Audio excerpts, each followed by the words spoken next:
தென்பழனி மலை மேலே தண்டபாணி கோலத்திலே கண்குளிர கண்டு விட்டால் போதுமே என்றும் கருத்தில் உந்தன் அருள் வடிவம் தோன்றுமே.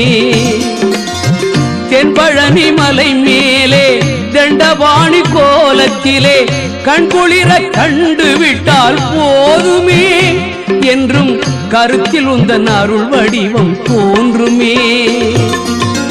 உள்ளத்திலே நீ இருக்க உன்னை நம்பி நான் இருக்க வெள்ளிமலையான் மகனே வேலையா என் வாழ்வு வளம் காண கடைக்கண் பாரையா கடைக்கண் பாரையா.